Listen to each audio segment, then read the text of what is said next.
Hi, welcome back to my channel. I'm Elida Jen, and today we're back with another Weird Women of History.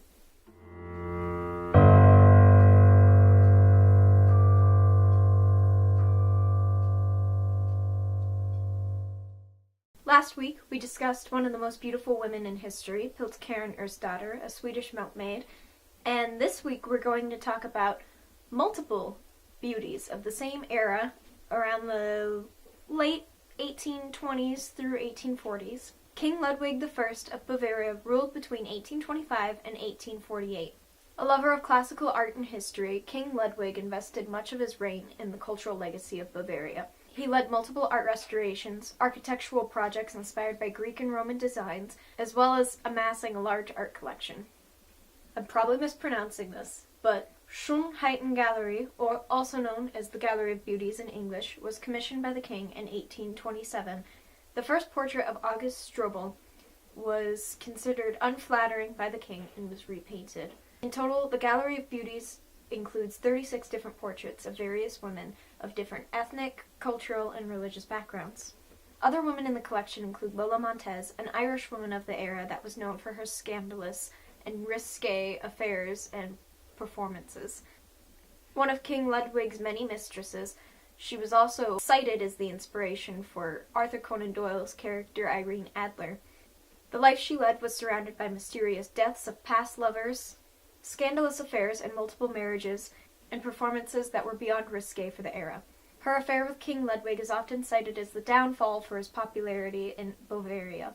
Another portrait includes Helen Seldemar, a middle-class working woman who was discovered by the king at a festival. During her portraiture, the king discussed with her the prospects of marriage, and she revealed to him that she had been engaged to a young man named Hans, but he encouraged her to look elsewhere, specifically in court, now that she was known for her beauty, for another suitor who would be able to provide for her better. King Ludwig, moved by her story, offered her a larger dowry and sent his secretary to order Hans to marry the girl. He accepted, and they went on to have 10 children together. Jane Digby was an adventurer and another scandalous woman of the era. She married 4 times, had multiple lovers, including King Ludwig and his son King Otto, and finally settled in the Middle East, where she married a sheik 20 years her junior. Another famous woman of the era included in the 36 portraits, Mariana Florenzi. Renowned author and philosopher, Mariana Florenzi was also lover and close confidant of the king for nearly 40 years. Though other galleries of beauties exist, most notably the Windsor Beauties, a series of portraits such as these were not popular of the era. Instead, Gallery of Beauties were typically seen in the mid-17th century.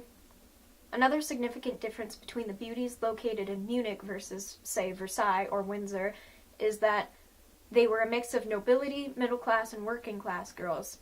They included women of different countries, nationalities, ethnicities, religious backgrounds, and, most notably, career aspects.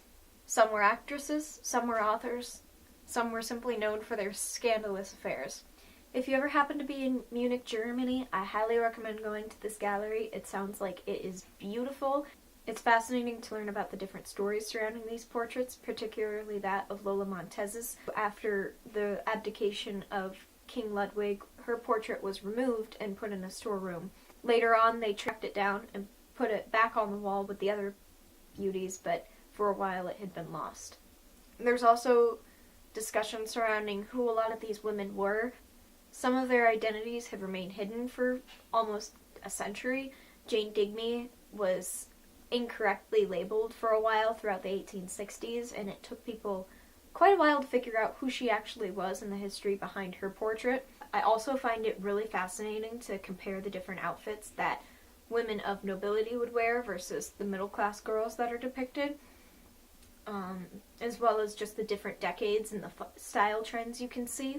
This is one of my top 10 places I'd like to visit someday. But yeah, that's my channel. This is Weird Women of History. I upload a video discussing an obscure woman every other weekend.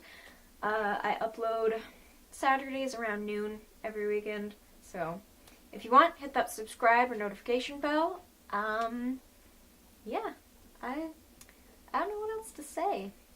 But thank you for checking out my channel. I hope you have a good week, and I will see you next week, where I will be uploading a vlog visiting Spokane's Art Museum and Campbell House, which is really cool, and I highly recommend people either visit it themselves or just watch my vlog when it gets uploaded. Yeah. Alright. I'll see you later. Bye.